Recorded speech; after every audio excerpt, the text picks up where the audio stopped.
Right, welcome everyone, and thank you so much for joining us today. It's great to have you with us for Marine Week. We're really happy today to be hosting Dr. Deborah, who's joining us from Sustainable Seas Trust, speaking about sea cucumbers. I'm going to hand over now to our speaker this morning, Dr. Deborah Robertson-Anderson, but just Dr. Deborah for today, who's going to be talking to us about sea cucumbers. Good morning, everybody. My name is Dr. Deborah, and I'm going to be talking to you about sea cucumbers. So what is a sea cucumber? Many of you might be thinking about the cucumber that you actually put in your salad. But if you're thinking that that's what I'm talking about, then you need to think again. Although some species of sea cucumber look like the vegetable that we're thinking of, sea cucumbers are actually a marine animal. Sea cucumbers get their name because they look like a fat cucumber. And they are firm and in the shape of the sea cucumber but they're actually soft body animals. So what exactly are these strange sea creatures? Let's take a look. Sea cucumbers actually belong to the same family as starfish and sea urchins, and we call that family echinoderms. And echinoderm actually means spiny skin. And the reason it's got a spiny skin is because they actually have silica glass spicules in their skin, which is this thing here that you can see sticking out of the skin. And these are the spines. Echinoderms are actually invertebrates, and invertebrates mean they have no backbone. And most invertebrates that we think we're talking about when we're talking about echinoderms all live in the ocean. Depending on sea cucumbers, though, they come from the class Holothuridia. Now, nobody actually knows what the name Holothuridia means, so I remember it as hole through the animal, which I think is really simple. This is just an example of some of the Holothuridia or sea cucumbers, and you can see that they come in many different shapes and many different colors. They can be black, brown, blue, green, or red. Sea cucumbers are actually really, really amazing animals. One of the things that makes them amazing is they have these collagen in their skin. And this collagen can actually unhook and hook onto spiny plates. Now, we have collagen in our skin too, and it's what makes our face go like this. And it allows sea cucumbers to either tighten up or lengthen, and this is what allows them to go into and squeeze into tiny little cracks and harden up so that they're hard to get out by predators.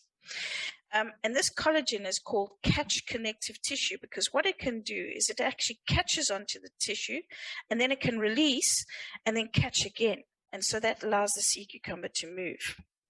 And this is actually a defense mechanism against being eaten. And what they do is they essentially, when they're getting eaten or attacked by a crab, is they'll actually turn their body into the shape of a U. And that'll present most of the spines in their body to the crab or something that's eating them. And that's the way that they can try and defend themselves. Echinoderms are also unique in that they have what we call 5-point radial symmetry. Now, we are bilaterally similar. So if we drew a line down our bodies, the left side of our body and the right side of our body are identical. But echinoderms have 5-point radial symmetry. And you may think, how does something that's in a circle have 5-point radial symmetry? Well, it's really quite simple. Sea cucumbers have 5 rows of tube feet, and we can draw the 5-point radial symmetry this way. Sea cucumbers also don't have a brain, and they can live for up to 5 to 10 years. One of the most amazing things about sea cucumbers and echinoderms is that they have a water vascular skeleton. So that means instead of bones, they actually use water to move. And here you can see a starfish moving over the sand.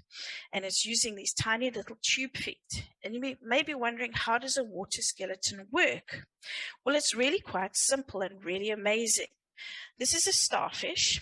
And inside the starfish, you can see the water vascular system. And it's made up of a system of canals. And basically, what echinoderms do is they suck water through this pore called the madreporite. And they pump water through the madreporite and into a system of ring canals and canals into something called papillae. And papillae, which line and down the arms of the animal, and they make all the different tube feet. At the top of the tube feet are these little reservoirs of water, and you can see it in this type of balloon. And these reservoirs have muscles attached to them. And so when they contract, then the tube feet pushes out and moves. And you can do the same thing by taking a balloon like this and squeezing it and seeing what happens to the air in the balloon and pushing it out. Now, isn't that an amazing way of making an animal move? I think it's just fascinating. So sea cucumbers are really amazing. There's about 1,700 species, and they range in size from this one here, which is the longest sea cucumber found, which is called the snake sea cucumber, and it's about 3 meters in length, which is twice the size of me. I'm pretty short, so that's not surprising. To this one over here, which is the smallest sea cucumber, and it's only 3 millimeters in length, which is this big. So it's really, really tiny. So they range from being really, really tiny to really, really big. Where do they live? Well, they're actually found all over our ocean. They're not only found on the bottom of the ocean. This is a pelagic sea cucumber, and it's actually a swimming sea cucumber, which means that it can actually swim in the ocean. This sea cucumber is a group of family called benthopelagic sea cucumbers, and we often confuse them with jellyfish. And benthopelagic means they can move from the bottom of the ocean and into the water, so they change where they're living in the ocean. Other sea cucumbers, like this one is the Spanish dancer, spends its entire time just touching the bottom and moving up through the water column like this. And so when it's moving, people think that it looks like a Spanish flamenco dancer. My 2 favorite sea cucumbers, though, are the sea pig and the headless chicken monster. And these 2 sea cucumbers live at below 1,000 meters. So that's really, really deep in the ocean. And I think they're fascinating animals. With the sea pig, you can see it's got really long tentacles. And that's because it's really, really dark there. So they use these tentacles to actually help them find food. The headless chicken monster, I just think it's completely weird. But it's red in color to hide from animals that might see it, because red disappears when it's deep and dark in the ocean. It's the first color to disappear. So if you want to hide from anybody, you need to be red in color. My other favorite sea cucumber is the strawberry sea cucumber. This is also a very deep sea cucumber, although you can find it shallow. When it gets scared, it contracts into little balls that look like fields of strawberries all over the place. So this is a fascinating sea cucumber. Sea cucumbers are also amazing because they breathe very, very differently. They don't have lungs like we do or gills like fishes. They have what they call respiratory trees. And they breathe through pumping water through their cloaca. And the cloaca is basically an all-purpose opening. So they breathe through their cloaca. They can sometimes even eat through their cloaca, and they also poo through their cloaca. So I don't think I'd really like to be a sea cucumber, but you have to admit it's pretty amazing. Why are sea cucumbers so important? Well, we often refer to them as being the vacuum cleaners of the sea because they're capable of something called bioturbation. Now, bioturbation is from a Latin word, turbation, and it basically means turbulence. And what sea cucumbers do is when they feed, they basically pick up particles of sand and they churn up the seabed as they're feeding. And they swallow the sand and they feed on the algae and little animals that live inside it. And then they create this well-ventilated and clean sand that comes out the other end, like this. And although it's difficult to see, sea cucumbers do have the mouth, which is where they're pushing those tentacles into it with their feed. And what they do is they stick the tentacles in the mouth and then lick off their meal. And we call sea cucumbers scavengers because they feed on the tiny particles that they find all over the ocean. And they're actually using their tube feet to feed. So they're using their feet to feed. They're really, really amazing animals. Reason they're so important is because a sea cucumber can make up to 52% of its body weight in sand. And that means that if you look at a reef on the Great Barrier Reef, about 5 Eiffel Towers, that's the big tower in Paris in France, of sand is eaten or passes through sea cucumbers every year. Now, the really scary thing is because they're eating sand, a lot of the sand that we find actually contains plastic, because that's where the plastic, when it settles out of the water, it ends up in the sand on the bottom of the ocean. And we've done work on sea cucumbers in Durban, and 98% of our sea cucumbers on our seashores contain plastics. And they don't just contain one type of plastic, microplastic fragments. Now, a microplastic is a plastic particle that's smaller than 5 millimeters in length. So if you do this with your fingers and you try and look through it, that's about the size of a microplastic. And depending on where you find the sea cucumber, they can have different types of microplastics. The other scary thing is sea cucumber poo is actually really, really good at re-releasing microplastics. So they collect all these bunch of microplastics and they've cleaned them of everything that makes them heavy. And because they're now light again, sea cucumber poo actually releases microplastics back up into the ocean. And this means that they actually keep on recycling the plastics in the ocean. So the plastics don't get locked away. So this is not such a good thing. They're also really important animals in that they have what we call symbiosis and conventionalism. Now, symbiosis is a relationship that an animal has with another animal, and they can be good for the animal or bad for the animal. So this is the Empress Shrimp, and they live on the sea cucumber skin, and they help to keep the sea cucumber clean. But then the animals like this, the one on the top is a harlequin crab and a polynoid worm, and also the pearlfish.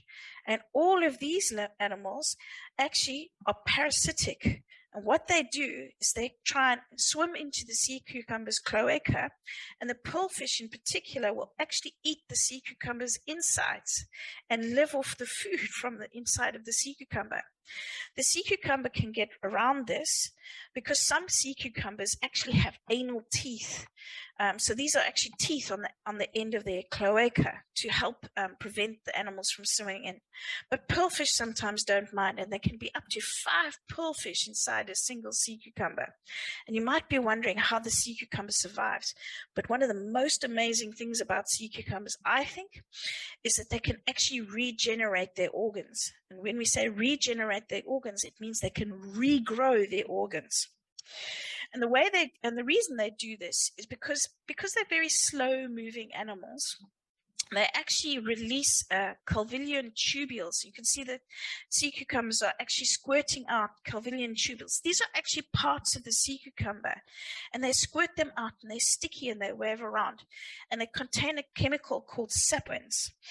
Now, saponins are actually bad for other animals like fish, and they don't like eating them or getting into contact with them, and they actually kill the fish. But in terms of humans, they're actually very, very good for us. But the problem is that the saponins, once they've let them go, they have to regrow them. Other species of sea cucumbers don't necessarily have saponins, but what they'll do is they'll squirt out their respiratory trees, and then the fish can then eat the respiratory tree while the sea cucumber runs away. I say run, but it's more like crawl. But the sea cucumber can actually regrow its respiratory tree, so that's quite amazing. We use sea cucumbers for fishing. In the South Pacific, the islanders there actually cause the sea cucumbers to squirt out these saponins and the tentacles, and they rub it in a rock pool. And those saponins will then kill all the fish in the rock pool. And then the humans will then catch all the fish and eat them. So we actually use sea cucumbers to go fishing. And I think that's pretty incredible. So why are sea cucumbers good to eat? Did you know that you could eat them? Well, it turns out in the Far East that they're actually a symbol of affluence and luxury. So if you eat sea cucumbers, it means you're pretty rich. And if you like to eat a sea cucumber, they have 21% protein, which if you eat an egg, it's the same protein amount as an egg. And it turns out the more sea cucumbers you eat, the younger you look, because sea cucumbers help to reduce arthritis, and they actually keep your immune system healthy, and they help you fight viruses. They also have important cancer properties, and generally they're really, really good for your immune system. Now, in the East, they're typically reserved for special occasions like weddings, banquets, and Chinese New Year celebrations. So they're very, very important festival foods. So like we would eat Christmas pudding, the Chinese eat sea cucumbers. And that means that they're harvested from the wild and farmed. And these are all harvested sea cucumbers that are busy being dried. And the most amazing thing is a kilo of sea cucumbers can cost over $3,500, which is about 63,000 Rand for a kilogram of sea cucumbers. So it's a really, really expensive delicacy. This, of course, means that they have threats to them. These are all the areas in the ocean where sea cucumbers are exported to Hong Kong. And the scary thing is that sea cucumber numbers have declined by 60 to 90% in most of the areas where they traditionally lived. And 16 species of sea cucumbers are currently threatened with extinction. So you might be wondering, what can I do to protect them? Well, the first thing is if you do decide to eat sea cucumbers, only eat sustainably farmed sea cucumbers. The second thing you should do is promote marine protected areas. And there's a really nice organization called Youth for MPAs in South Africa. And you can sign up to that organization and help protect sea cucumbers. And the third thing is beware of the dangers of plastic pollution and do your bit. So reduce, reuse, and recycle. I think they're really cool animals, and I'm sure you have lots of questions about them. Thank you very much. Thank you so much, Deborah. That was very interesting to hear about the sea cucumbers. I think it's something we don't often assume is an animal itself. We have a few questions for you today. Can you elaborate a little bit on the MPAs that you mentioned in your presentation? So MPA stands for Marine Protected Areas, and they are really important for sea cucumbers because most sea cucumbers live on the bottom, and marine protected areas protect animals that live on reefs. So a lot of the marine protected areas actually are specifically designed to protect reefs where sea cucumbers live. So why I say we need to support marine protected areas is the more marine protected areas we support and the more marine protected areas we have, the better we're going to protect sea cucumbers. Thanks, Deborah. Then you mentioned that the red color disappears when you were talking about one of the kinds of sea cucumbers, the headless chicken monster, I believe. You mentioned that the red color disappears. Can you explain why red disappears? Is it something to do with the depth? Because red would typically be quite a bright in your face kind of color. So it's a really interesting thing. If you look at a lot of the deep sea creatures, so a lot of fish that live down deep in the dark, in the depths of the ocean, a lot of fish species are actually very, very brightly colored, and red in particular. And this has to do with the way that light travels through water. See, light is not made up of white light as we all think, but it's made up of many different colors. So think about a rainbow. So a rainbow has lots and lots of different colors. What most people don't realize is that those colors of light actually travel at different speeds or wavelengths. So red light travels in a very, very, very big wavelength. And this means that if it's traveling through water, there's lots of things in water like particles and things. And so as the light wave hits these particles, they bounce back and get reflected, which means that red light actually disappears within the top 100 meters. So if you want to be invisible in the ocean or be not able to be seen very well, then what happens is most animals then choose the red color. Well, they don't really choose it, but they've been selected over thousands and thousands of years that is the color that will help them survive. And so that's what we mean by red being a very good color to have if you want to hide. Thanks, Deborah. Are some sea cucumbers dangerous to people? Some of the sea cucumbers that they use for fishing, what happens is these sea cucumbers actually produce a toxin, but the toxin that they let go, so these are the toxins that I was talking about in the Calvarian tubercles, they actually don't affect humans that much. And if you are worried about what the fishermen sometimes do, is because these toxins actually interfere with the gills on fish. What fishermen do is they just chop off the head of the fish before they eat them or before they cook them. So not really, and we do actually eat a large number of sea cucumber species. So they're actually very, very good for us because some of the compounds that they have inside them are actually very, very good for us. Very interesting. And you spoke about benthopelagic, and I think you went into a bit of detail about benthic, but can you perhaps just explain the terms a bit more for benthic and pelagic? So benthopelagic is a combination of two terms. Bentho comes from benthos, and benthos is Latin for bottom, which basically means the bottom of the ocean. And pelagic is Latin again for open ocean. So benthopelagic means an animal that can live on the bottom and also in the open ocean. So the sea cucumber then lives on the bottom or it swims up into the ocean. Okay, and can you tell us a little bit about the kinds of sea cucumbers that you'd find in South Africa? I don't know if it's likely that anyone would find them if they were swimming around or they went to visit the beach, but can you tell us how likely one is to find them and what kind you would find on our shore? So if you're in Cape Town, there's my favorite sea cucumber in Cape Town, which is called the Goldfingerii capensis. And the person who was studying this was a James Bond fan because he named the sea cucumber after Goldfinger, who was a villain in the James Bond movies. And the reason it's called Goldfingerii capensis is because the sea cucumber is sort of a yellow or orange in color, sort of the same color as gold. Around here, mostly people would actually, if you go rock pooling, that's when you go and explore and lift up rocks in the rock pool, you'd actually see a little black sea cucumber. It's about this big, and it looks like a soft, squishy thing. But if you go deeper diving, we actually have, especially around Isibangaliso in northern KwaZulu-Natal, we actually have some of the edible sea cucumbers that we're showing pictures of. So those were the really big sea cucumbers like this. So depending on where you are, if you're in cold water or warm water, we actually have a huge variety of sea cucumbers. You were talking about the fact that we grow some of the kind that you eat and that they're found in northern Natal. Can you tell us what a sea cucumber tastes like? I'm not the best person to ask because I don't like eating my subjects, but I think it tastes like eating sandpaper. But I've been told that I have very limited taste and that I don't know what I'm talking about. But then I don't like eating abalone either, so because I think that it tastes like eating a green eraser. But some people swear that it's the best food that they've eaten, and I think each to his own. I think we all have different favorites. Can you tell us what kind of things in the ocean eat sea cucumbers? What are their predators?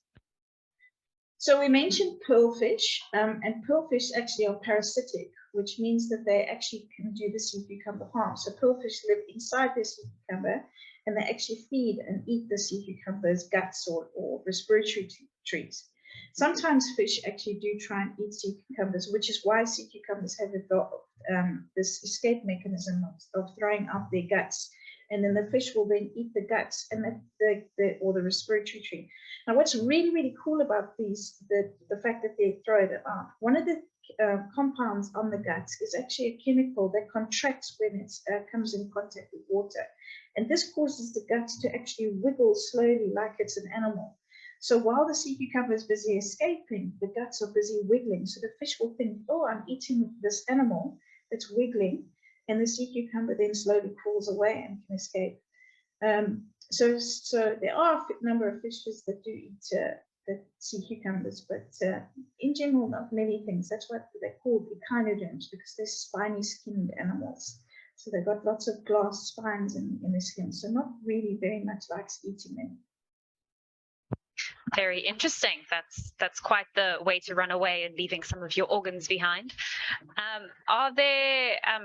You spoke briefly about how long sea cucumbers live. I think you said they live up to 10 years. Is that normal, or is that the maximum range? And does it depend on the different kinds of sea cucumbers? So they vary. Some sea cucumbers can live for only up to a year. Some sea cucumbers can live a lot longer. This is just generally, we don't really have a sort of an average number. There's so many different species, and then there's such a big range as to how long they live, and also where they live. Deep sea cucumbers actually, or sort of medium to deep sea cucumbers are the ones that live for up to 10 years. But the reef sea cucumbers, they have much shorter lifespans because it's a much more dangerous environment for them to live. If there's a big storm, quite often you'll see sea cucumbers actually washed up on the beaches. So these ones are much shorter lived. So it depends on the species of the sea cucumber. Thanks, Deborah. And then you spoke about the threats that they're facing and how their numbers are declining, and we're finding fewer and fewer of them in the oceans. Can you talk a little bit about why and what specific threats there are that are leading to such a large decrease in their numbers? So because they live for up to 10 years, they reproduce really, really slowly. And the biggest threat to sea cucumbers is actually over-harvesting for fishing, because they are so valuable as a food source. Lots and lots of people are harvesting them, and they're not leaving the sea cucumbers long enough to regenerate and have babies and grow, replenish the population. So the biggest threat to sea cucumbers is actually overfishing. The second threat is because of plastics and the toxins that plastics carry. The work we've done in our lab at the University of KwaZulu-Natal actually shows that sea cucumbers are very, very vulnerable and can take in far more plastic than any other animal because of the different ways in which they feed and breathe. And so this means that if plastic particles contain toxins, then these toxins can move into the sea cucumbers at a much quicker rate than other animals. So firstly, it's fishing, and secondly, it's plastic. Can you tell us a little bit about the difference between the threatened species or the endangered species, and what does it mean for these different animals to be threatened or endangered? So those are just terms that are defined by the IUCN, which is the International Union for the Conservation of Nature. And they're just different levels. They use them to describe different levels of the threat to an animal. So, and that's the threat, by the word threat, we mean how likely that animal is going to be extinct. So endangered means that it's at a higher level and it's more likely to be extinct. And threatened means that there are several threats that have been identified that are causing the population of this animal to drop to levels where the animal could then move into the next category, which is endangered. And then possibly what we have another category which we call commercially extinct, which means there aren't enough of them to fish, to have a sustainable fisheries. And then obviously extinct in the wild, which means that they don't exist in the wild anymore, they only exist in zoos and aquariums. So they're just different levels that are used to describe the threats that the animals have and how likely the animal is to become extinct. Thanks, Deborah. And then you spoke about how they breathe using respiratory trees. Are they definitely animals, or does that not make them more plants? Or do they breathe like photosynthesis? So we just use the term respiratory tree because when scientists were looking at them, they looked like trees, but they are definitely animals. So respiratory trees, if you can imagine our lungs are just two little lobes, but instead of lungs, they have two little trees growing inside them, which they use to breathe, but definitely animals, yes. In your presentation, you spoke about bioturbation and how turbation comes from turbulence, but can you explain a little bit more about that and what that means for the sea cucumbers? So sea cucumbers aren't the only animal that do what we call bioturbation. Termites do it, ants do it, prawns do it, sand prawns do it, and sea cucumbers. Now bioturbation means basically turning over the sand. And this is really important in the marine environments. In terrestrial environments, it's really important because the termites take sand from deep in the earth and they bring it up to the surface. And then there's lots more nutrients in the bottom of the earth, and they bring it up to the surface, and that means that plants can then access these nutrients that are in the soil. In the ocean, it actually works a little bit differently. Prawns, if you've got an area where there's lots and lots of prawns, you actually decrease the number of species because they prevent algae from actually settling on the surface. But they are still very, very important in turning over those nutrients. But basically what they do is they eat all of the stuff, the marine snow that's sitting, and the algae that's sitting there, and they lock it into the bottom. And this is very, very important because it forms a huge part of the carbon cycle. So they actually lock away lots and lots of carbon into the bottom of the ocean, and this helps reduce the amount of carbon dioxide that's available in the sea and in the ocean over time. So really, really important animals, and have a much bigger role and are much more important than we actually think about. I see that we are at our closing time, a little bit over, but I don't see any other questions that have come through that we haven't managed to answer yet, but if you do have any questions at a later stage, you're welcome to email us and we can pass those along and get back to you with a response. Thank you again for joining us today, and please join us next week. We have 2 more sessions, one looking at sharks, and we'll be hearing from 2 great presenters from the Sharka Aquarium in Durban, and then we'll be hearing from Kershia joining us from 2 Oceans Aquarium about sea anemones. That'll be next week, Tuesday and Wednesday, same time, and you can find the links on our Sustainable Seas Trust's events page. So we look forward to seeing you there. And thank you everyone again for joining us today. And thank you specifically to Dr. Deborah. We hope to see you all next week. Bye-bye.